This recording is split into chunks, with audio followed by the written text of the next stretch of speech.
So today we're going to work on this BMW X5, which is with the good old known M57, and this car is from Canada, I believe, or USA. I believe it was from Canada, and that's why it's so interesting, because it is a LCI X5 E70 and it has M57 here, which you cannot see in Europe.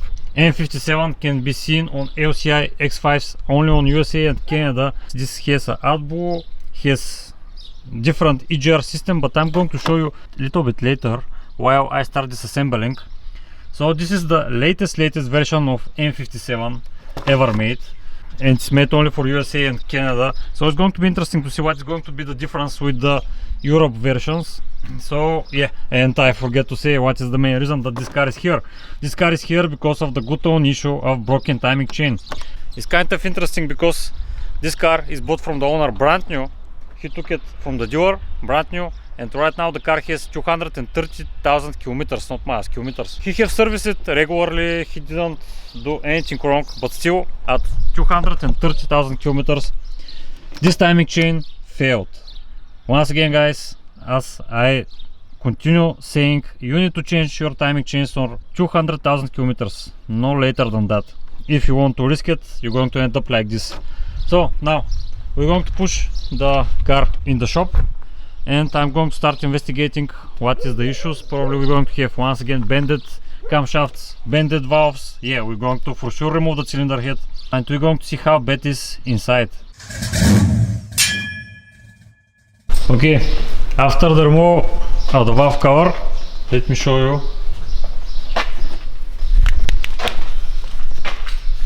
So here are the camshafts. Yeah, I was expecting the engine to be a little bit cleaner, but I guess this is what it is. So as we can see, obviously one rocker arm is completely fall down. Where else? Yeah, this is split in half right there. Here, so I counted around, I believe around 10. We're going to see exactly how much when we remove the camshafts. It is interesting that not the upper timing chain is broke down, is the lower one between the high pressure fuel pump and the crankshaft. Most of the time this is the cause of the issues, the camshaft between the camshaft and the high pressure fuel pump chain. But in this case, maybe because this is the later state of M57, and probably they have decided to change the timing chain with the new design. This is why this stands more than before. I'm not sure exactly. But as I told you, there is some interesting difference in older series of M57. Like this is for the oil gases. As we can see, we have, I'm not exactly sure where it was. Yeah, this is connected here, and this is something like a pressure sensor maybe. Spoke is connected here. I need to check for what. This is probably for temperature, or maybe for pressure. Probably it's for temperature. Most of the 3.5 diesel M57s doesn't have this. It has just a connection here, but in this case it's looking like that. And this is the POC. What else? Yeah, the turbocharger, the bigger one. It has a little bit different housing, as we can see, with the grooves inside. But yeah, it looks a little bit different. And as I told you, the EGR is electrically controlled. Most of these engines has a vacuum controlled EGR with just an actuator like this, but this one is like that. Okay, so little by little I'm gaining access to the cylinder head bolts. As we can see, I have removed the camshafts, the hydraulic lifters and the rocker arms, and yeah, the smaller turbocharger. Yeah, I have encountered some issues with missing bolts, with some rounded head bolts, and this is the last one I have encountered. These two bolts, which are holding the EGR cooler, are completely rounded out, and it's impossible to remove them right now. So I'm planning to remove the exhaust manifold with the EGR cooler altogether. And when the cylinder head is out of the car, then I'm going to try to remove it, but for now it's impossible. The other thing which is interesting, as we know, when the piston hits the valve, firstly it breaks down the rocker arm. After that is stretching out the bolt of the cap of the camshaft, and yeah, for sure this is the first time I see a broken bolt inside here. This is how strong have hit the camshaft here.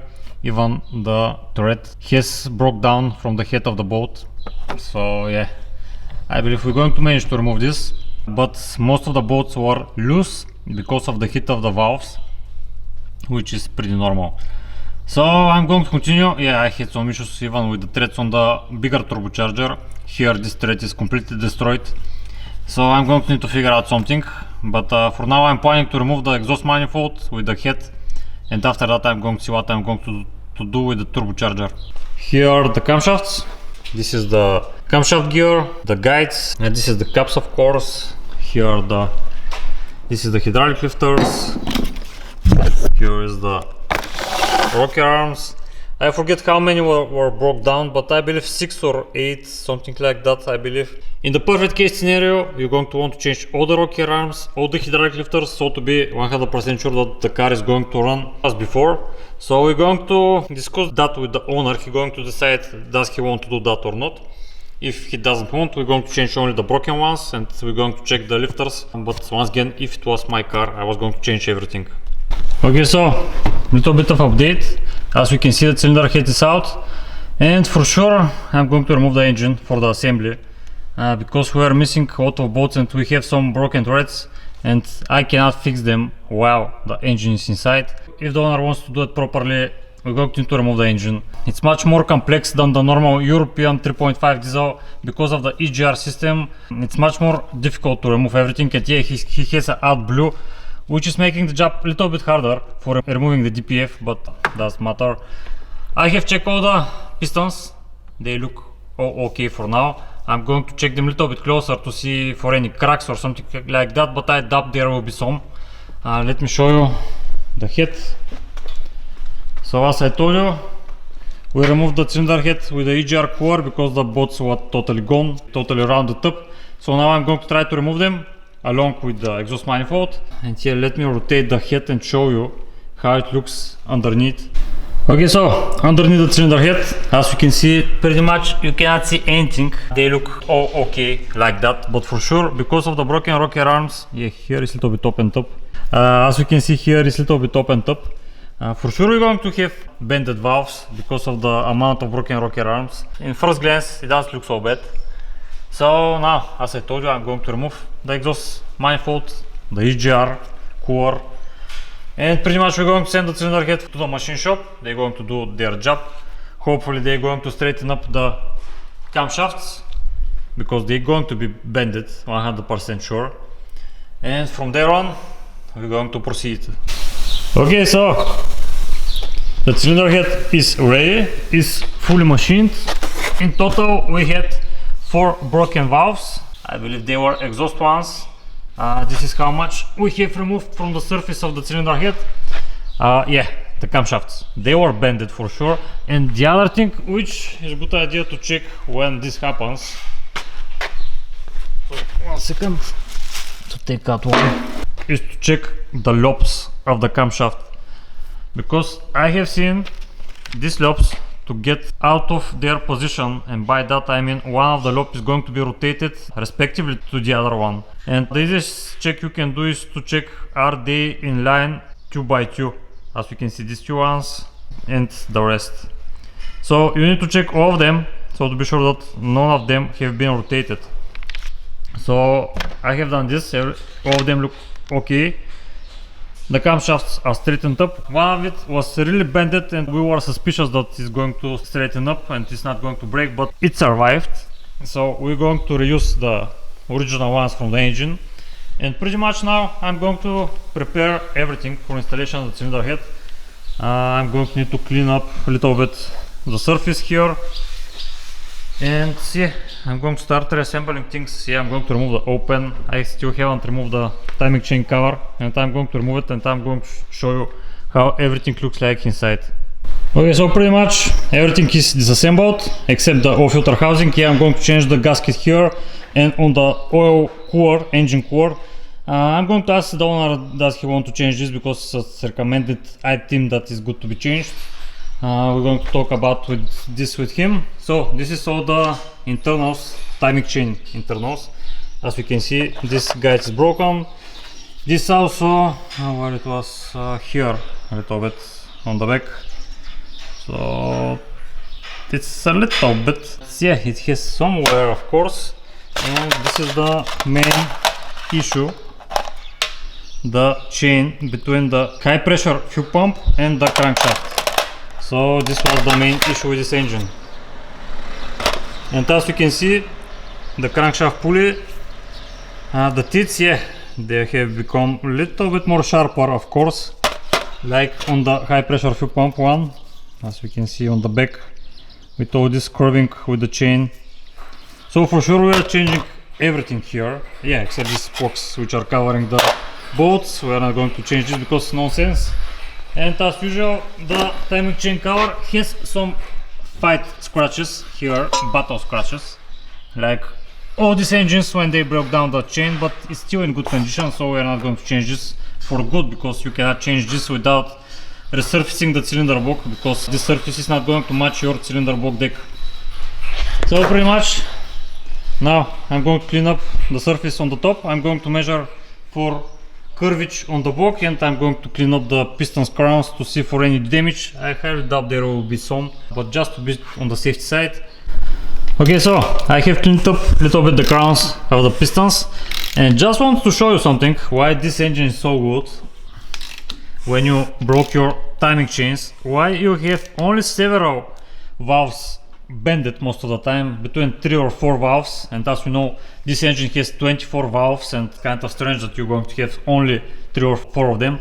So if we look closer, this is piston number 6, we're going to see the sign of the valve here, and yeah, we're going to see more here, here and here a little bit. And if we go on to cylinder number 1, we're going to see the same markings if you take a little bit closer look, as we can see here. And yeah, on some of the pistons we have some signs of some debris got inside and made some scarfing on the piston, some holes, fittings. So let me rotate it a little bit more to show you the rest.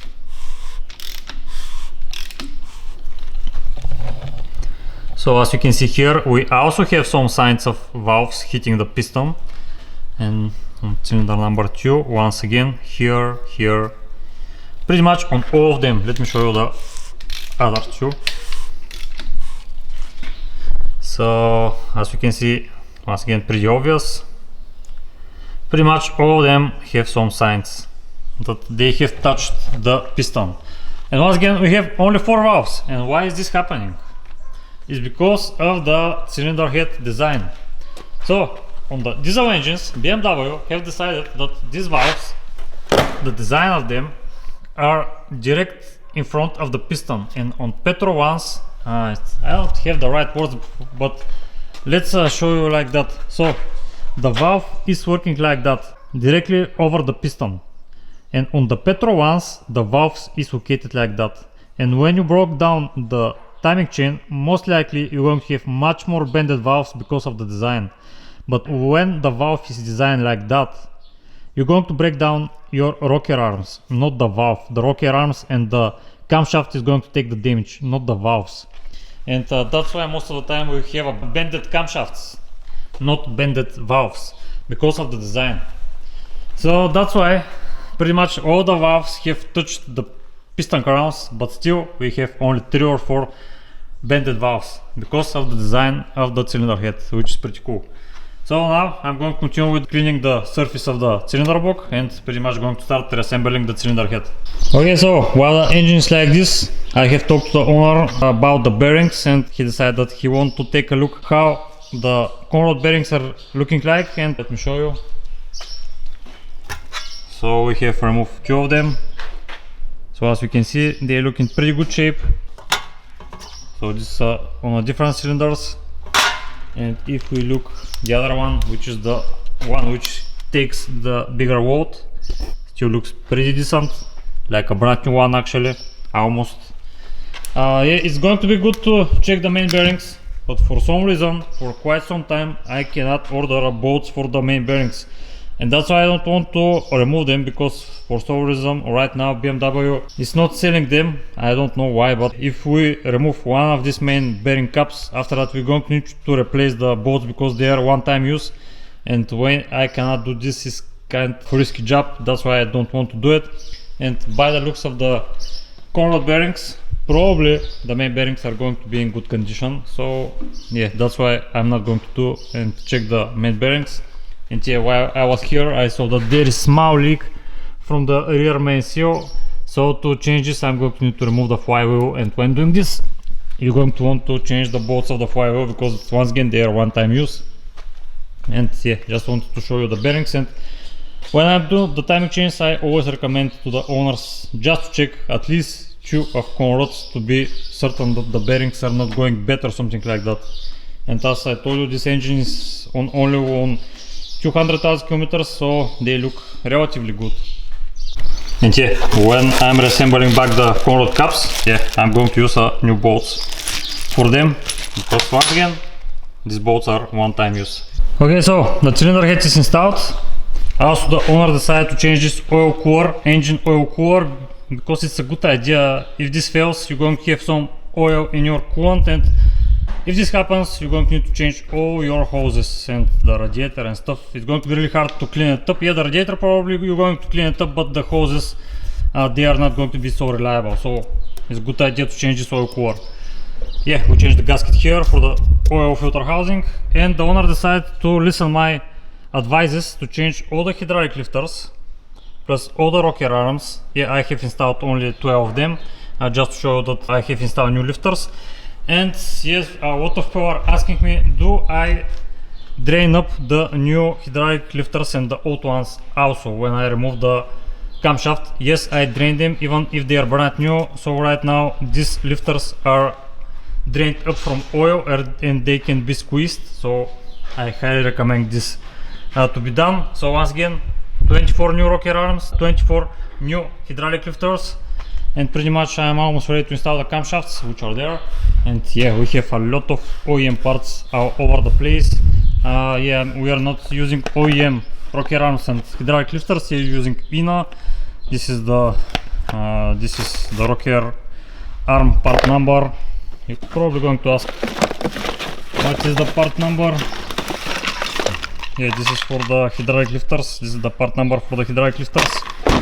And the owner decided to do everything as it should be done. We have a brand new ZF kit for servicing the gearbox. Yeah, underneath is some performance intercooler, which is going to go on this 6 series.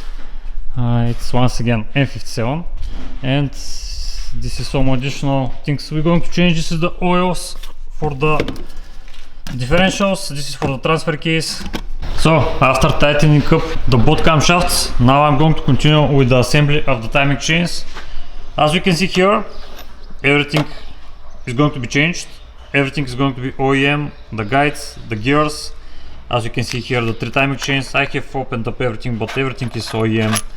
As you can see here, and on these guides, it's going to be kind of hard to see, but there is a logo. So I'm going to use new bolts for this gear. It's going to be the old ones, the guides. This is pins just for the plastic guides. New crankshaft gear with new O-ring which goes behind it.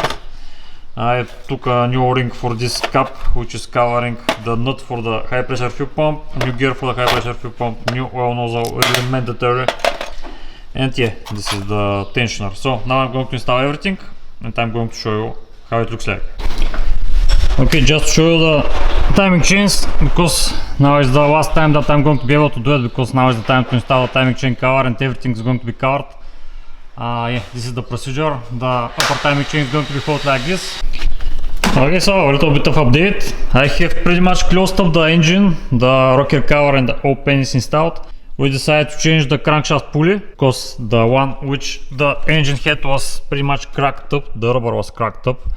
We have installed new tensioner for the serpentine belt, new water pump of course. Probably a lot of people are going to ask me, I am using HEPO most of the time. And yeah, this is a must to be changed, the flange on the cylinder head for the coolant. use only OEM one, guys, because if this cracks up, you're going to be stranded on the road. So it's not so expensive, go with the OEM. You are not going to regret for sure. Okay, so I have installed the Gearbox, the injectors. It's always a good idea to change this O-ring for the return waste fuel, because if you have a leak here, you're going to make a big mess on the rocker cover and it's going to be really hard to clean it up. So I always change these little O-rings. So right now I haven't installed them, but I'm going to do it. What else? Yeah, the owner decided that, I told him that it's a good idea to change these hose, because I saw that it starts to make some signs of leakage on some of the crimps. So this is the old hose and this is the new one, and as we can see it's a genuine one, so BMW. Actually we're going to replace one more for the supply of the turbochargers. There are 3 in total, but the third one is accessible, so if it starts leaking it's going to be kind of easy to replace it. So we're going to replace only the ones that are really hard to be replaced after that, because the turbochargers on these cars are really hard to be removed while the engine is inside the car. And yeah, I started doing the gaskets on the vacuum pump. This is the gasket which is not sellable, but I sell it. So this is how it looks like, the gasket which I'm using. And yeah, the gasket which is here is this. You can buy it OEM one, this is the original number. But this one you cannot buy it from BMW. They are selling only the whole vacuum pump if you want to replace it. So yeah, this is why I'm selling this gasket. If you want it, I am going to post it in the description below. Okay, so the exhaust manifold is installed. Some tip, guys, these nuts I have changed them. Yeah, they should be changed every time. They are copper ones and the torque specs is 20 Newton meters. But when you tighten them up once, for sure you need to recheck them at least one more time, because when you start torquing them down, when you torque down, let's say first this one and the last one is going to be this one, if you come back to the first one, it's going to be loose, I guarantee you that. So that's why I always recheck them 3 times, so to be sure that the exhaust manifold is tight, because if you have a exhaust leak from here, you're going to have some hard time after that fixing that. So pretty much I have installed the injectors, the rail, I have installed the rail and some of the fuel lines. And previously the previous shop probably had some issues with these 2 bolts for the EGR, and they have replaced them, but I had some hard time removing them because they were the wrong ones and they were completely rounded up. So I needed to drill them out, and it was kind of hard to remove them, but after that I have bought a new ones, original ones. And yeah, these bolts here, I always recommend you, if you have some issues and or round up bolt, if you manage to remove them, just buy the OEM bolts, because this is not a regular bolt, this is some stainless steel one, but from stainless steel to stainless steel there is a difference. And now I'm going to install turbochargers, and actually these 2 gaskets for the smaller and the bigger turbochargers is one of the expensive gaskets you can find for this engine. So yeah, this is OEM gaskets, and I believe the total price was around 150 euro for both of them. They are really expensive, but it's a good idea to go with OEM one, because once again, yeah, for the upper turbocharger it is kind of easy to remove it, but on the lower one, the bigger turbocharger, it's a terrible job to be removed. And if you have exhaust leak from there, after that you're going to have issues fixing that. So this is how it looks like. This is the, yeah, this is for here actually. And to be honest, I don't know why these gaskets are so expensive. Because yeah, probably they're stainless steel, but still so much money for just a gasket. And yeah, I don't know why this is treated like that. Probably this is more durable, I'm not sure, but as we can see, this is shiny and this is with some finish on it. But once again, both of them are OEM one, it's not a replacement or anything like that, both of them are OEM. And yeah, really expensive stuff. And just few words about the nuts on the injectors. Yeah, you can reuse them. I like to use them around 3 times until I decide to replace them, but when I have a car like this, which I don't know the history of it, I always replace them. If I need to remove them once again in my shop, I'm going to reuse them and after the third time I'm going to replace them. And actually they are not so expensive. I think it's around half a euro or something like that, 50 euro cents. So they are not so expensive, but still you can reuse them if you want. So I started installing the turbochargers, but it turns out that the previous shop have made some mistakes when installing them about the length and the type of the bolts. So this is the bolts which should hold the turbochargers. The longer ones you cannot mess them up. They are pretty obvious where they go, but the ones that you can mess up is these ones. And as you can see, the thread here is totally damaged. I have bought a new bolt, which interestingly enough is the half the price of this one. So this is around I believe 7 or 8 euro, and this is 15, 16, 17 euro. Not sure why this is much more expensive, but I think the material is the same.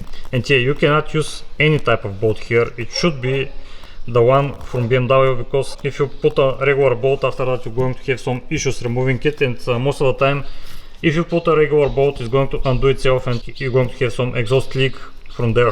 So that's why you need to use OEM bolts, or if you know what material they are using, the same type of it. So I'm waiting for one more bolt like this, because previously they have installed these two bolts on the place of these ones, and as you can see, because the thread is shorter, they have damaged the bolt here. And actually these bolts should be installed here on the EGR. So I'm not going to use these ones. Also these ones look decent. So yeah, I have two bolts which are going to work out. Going to need one more of this, and yeah, pretty much we're going to have the full set. Oh yeah, and don't forget to change this gasket here, which I already did, as you can see. And I have bought the other one, which I don't know where it is. There are a lot of parts here. It's somewhere here. I'm going to show you later. But I have bought pretty much all the supply lines, all the parts related to the oil drainage. We should not have any leaks from here, except if the turbochargers have some issues with the sleeves, because if the turbocharger is leaking internally, I cannot do anything about it. But the owner told me that these turbochargers have been rebuilt, but if we look the other one, which now is here, because I want to clean it, it's pretty greasy actually. So I'm going to clean it. I'm going to change all the gaskets here. Actually I did not manage to find this one, because once again this is only on US versions, that's why I cannot find parts for it. So hopefully it's not leaking from here, because if it is, I cannot do anything about it. So I always say some estimate how much the repair is going to take, but pretty much I always don't get it exactly right. And I make it a little bit slower, because everything needs time and effort. But if you rush it and do it without taking care, for sure you can do it much more faster. But yeah, I'm doing it kind of slow, if I need to be honest. So pretty much I have assembled everything. The only thing is pretty much the DPF, but the owner wants to remove the AdBlue system, so I'm going to need to put some puck on the place of the lambda sensor. And yeah, I'm going to need to remove this, which is totally broke down here. The turbochargers, the intake lines with brand new O-rings and stuff. This is the other supply line, which is new. Here we have two O-rings, but I don't know why this is sitting a little bit crooked. So I highly hope that this is not going to leak, because I cannot bend this. If I bend it, I'm probably going to crack it. So I'm not sure why it's sitting like that, but I have installed a brand new original O-rings, as here brand new original holes, as you can see, BMW, and gasket here. So in total for the oil drainage we have one hose here, two gaskets and two O-rings. For the supply we have three hoses. So it's not so cheap, but if you don't want to have oil leaks, this is what you're going to want to do. And yeah, the O-rings for the turbo hoses, which are still not so cheap. So kind of expensive if you want to do everything as it's supposed to be done. I'm not going to talk about how much it's going to cost, but it's not so cheap, believe me.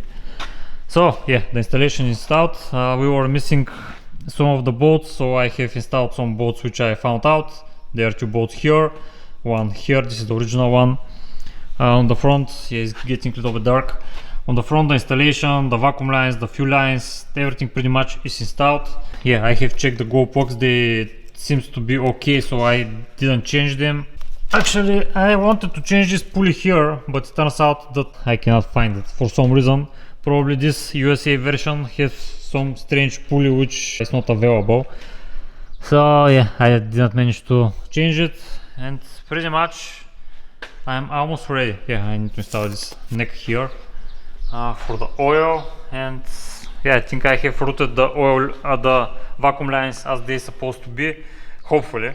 The only one that I'm struggling with to figure out where it goes is this one, which goes to this valve, but I'm not sure. This should be installed somewhere here, and the line is kind of short, so I need to figure out how to install this, because once again, this is not a regular M57. This is the first US version that I'm working on, so it's kind of interesting to me also. It has some differences. Probably the next one I'm going to work with, I'm going to know them, but for now everything seems fine.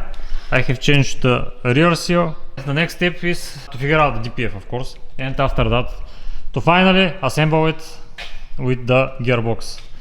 So I have cleaned up the front axle. It was kind of dirty for sure. It has a lot of mud and dirt and everything, but I cleaned it out. It's pretty much ready for the engine. The torque converter is still inside, it didn't came out. Okay, so pretty much the engine is ready to go inside the car. I have forget previously to install the heat shields, but now they are here. Yeah, the owner decided that he wants to change this EGR valve here for the higher pressure, which goes and controls this EGR valve. So we have changed that valve, which is located here. This should be for the engine mountings. And yeah, once again, this is for the Swirl Flaps, which we are not going to use. And I think I have figured out what is the issue with this pulley, which is connected to the alternator. BMW have decided to revise this bolt, and originally it was like that, and now it's looking like that. So it's the same length. Let me show you. So if we install the bolt here, just this, so like that. As you can see, the sleeve is the same height, and the bolt pretty much also. Right now it's not completely flush, but it's a little bit longer, which should not cause any issues. And after that, this is the new pulley, which is going to be tightened up here on this thread. So I believe this bolt was on European versions, and because this is US version, it's with this bolt. But now, because we want to change the pulley, I have bought a brand new bolt from BMW, which is looking like that, and it's going to allow us to use a new pulley. Just show the pulley is installed and everything is suits perfect. So this is the way. You're just going to need to replace the bolt. I forget what is the number, but you can find it in the BMW fence. Yeah, the pulley fits perfectly and you can replace it now. Okay, so pretty much the engine is attached to the gearbox. All the hydraulic lines are tightened up with the heat exchanger transmission pipes. We have changed the O-rings here. For some reason here we had a lot of oil everywhere. I don't know where it came from. I doubt it's going to be from here, because it's going to drip down only downwards. So everything is tightened up. The prop shaft for the front suspension, the engine mountings, the hydraulic line. What else? Yeah, I have changed as here on this side the CV exhaust seals here and here, and actually there is O-rings on both of the ends, on the differential and on this support for the CV axle. On the other end I have changed the O-rings there. And yeah, pretty much the only thing that left before installing it in the car is to install the DPF, for which I have bought a new gasket. Yeah, this is the seals for the CV axles. And actually on the dipstick, the oil dipstick, we have changed the O-ring, but as we can see, the dipstick has been broken for a long time, and we are missing this, which is holds the dipstick in place. So yeah, it's going to be held only on the intake manifold here, which should be enough. Previously it was like that, so I doubt it's going to go anywhere else. But yeah, in perfect case scenario, you're going to have additional support on the dipstick which is connected here. But yeah, in this case it's going to be like that. And just to show you the electrical valves, this once again is for the EGR, which is the higher pressure. This is for the engine mountings, which should be connected to the intake manifold. And this vacuum goes where it was, yeah, through here, and here connects on the both engine mountings. So this is the line which is going here and connects for there. Okay, so we have started to install and mount the engine with the gearbox inside the car, but we saw that these hoses are not OEM, and this is, I believe it was for the differential. This should be the differential sensor, and if we look closer, we're going to see that these hoses have been changed. They are not the OEM ones, and if we take a closer look, we're going to see that it have a pinch here, and yeah, it's going to breathe from here for sure. So somebody have changed these hoses with, I believe this is a coolant hoses, which are not appropriate for the heat that we have on the DPF. So that's why I bought the OEM hose, which is kind of expensive. This is 40 and something euro, but yeah, you cannot go with different. So this is the only choice you're going to want to go with if you don't want to have issues. So yeah, I'm going to install it, and I doubt the owner is going to have issues anymore with this hose, at least in the next several years. So let me install it, and we're going to continue with the installation of the engine. Okay, so the engine is inside with the gearbox and everything is attached, but before we continue, we're going to service the gearbox. So this is the valve body. We're going to change these things, this, I don't know, square rubber tunnel with the 4 sleeves, which everybody knows about. So we're going to clean up the housing of the gearbox from all the debris, and after that we're going to change these sleeves here. And this is the kit that we're going to use, ZF, which came with the open, which is integrated with the filter, which is integrated in the open, which is here. We have new magnets, and this is the oil inside, and yeah, we should have new bolts, and this is the sleeve for the connector. And if you look on the older open, the magnets, as we can see here, we have for sure some how it was called, friction discs material. So yeah, it has some, which is normal on this mileage, but for sure it's good that the owner decided that he wants to change this, because yeah, these gearboxes should be serviced if you guys want the day to last a little bit longer. Okay, so I'm going to include a footage where we started up the engine without the intake manifold. I did it just to show the owner that it's working as it should be. Yeah, it's a little bit loud, but it's normal without the EGR hooked up. The main reason that we didn't install the intake manifold is because of this hose. It was leaking from here, and we needed to change it. So right now it's changed, but it came a little bit later, so I didn't manage to install everything else.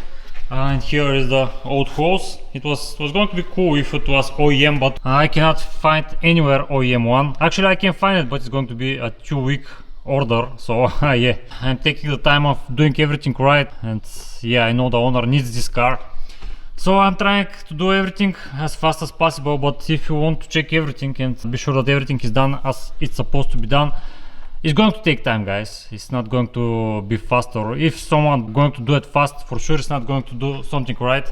I can assure you that. So in the next footage, I'm going to show you how it works while everything is assembled, but before that, let's see how it works without everything assembled.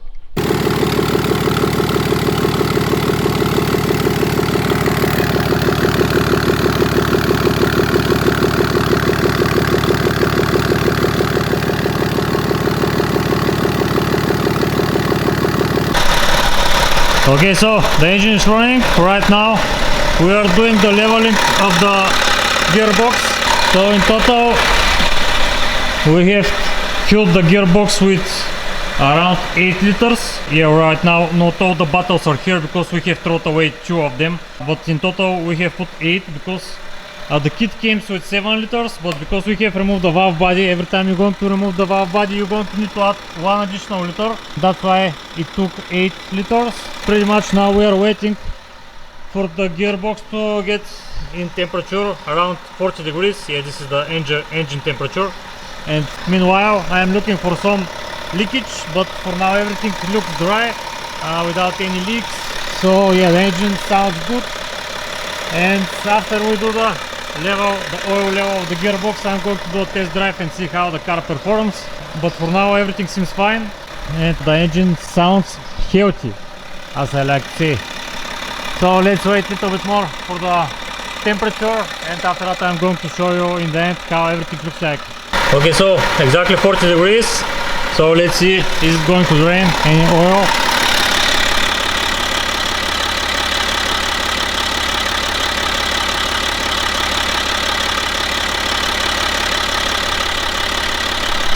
Okay, so we're going to wait just a second to see, to reduce a little bit the spillage, and we're going to tighten it up.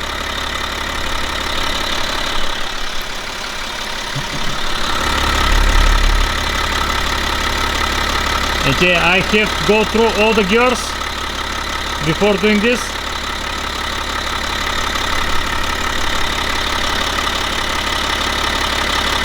So yeah, this is enough.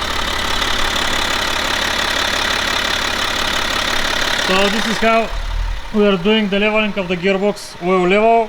Now I'm going to put down the car on the ground and I'm going to test it. As you can see, the engine is almost fully warmed up. Let's see the coolant temperature. Let's go in the ECM. Actually, let's see for any fault codes.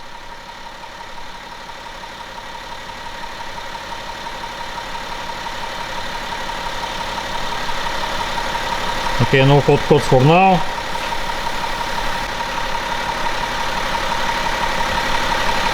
So yeah, pretty much at almost operational temperature. I'm just going to check for heat inside the interior, and after that I'm going to test it. Okay, so final footage, everything assembled. So let's give it a try. Let me show you under the hood.